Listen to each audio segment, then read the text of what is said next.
It brought to light things people were doing that were unheard of 20 years ago. Some of the winners of Commitment to Care over the last 20 years have been doing quite amazing things in pharmacy.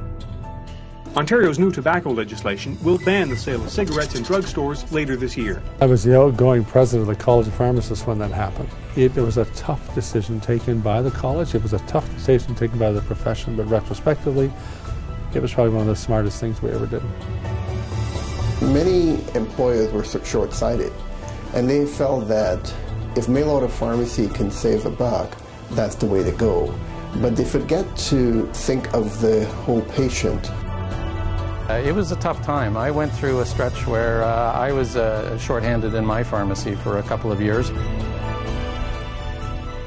When the family health teams became a reality, now there was a way for pharmacists to provide clinical pharmacist services and be remunerated for it.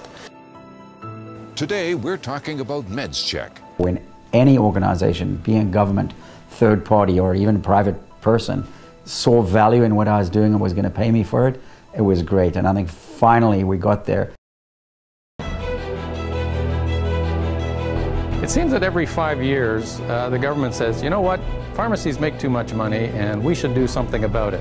And it's frustrating. It's frustrating when you're trying to work your profession, work your career, look after your people, and then somebody says, okay, we're going to give you less money to do that with now. There was some very keen people in Alberta that made sure that the government was aware of the training that pharmacists were getting. That led to changes all across the country.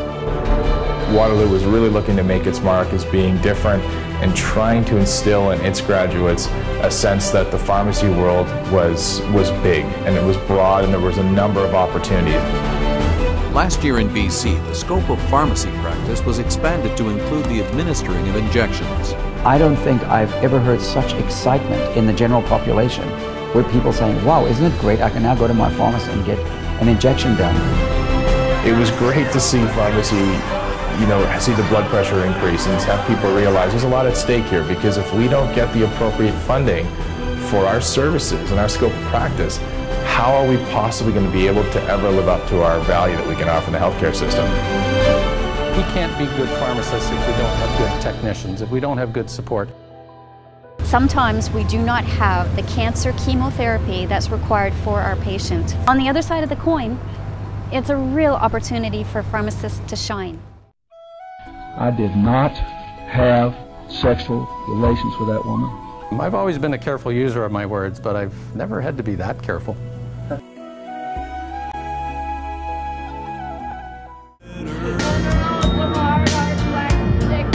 It seems like a really, really useful way to get your competitor out of the competition. So I'm just surprised it took so long for somebody to actually figure out that trick out.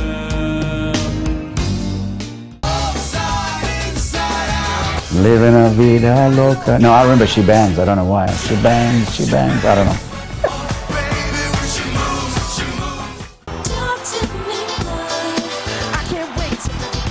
I have absolutely no doubt in my mind it was planned. It was a great marketing ploy. I think it was a little bit distasteful. Maybe I'm getting old.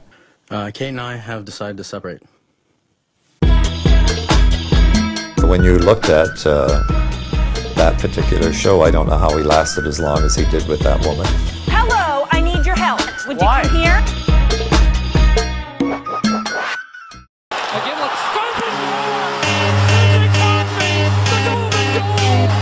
Canadians by nature in general are pretty relaxed and quiet, and to be able to see Canadians filled with pride and actively showing their pride, that was a lot of fun. That was a really good time.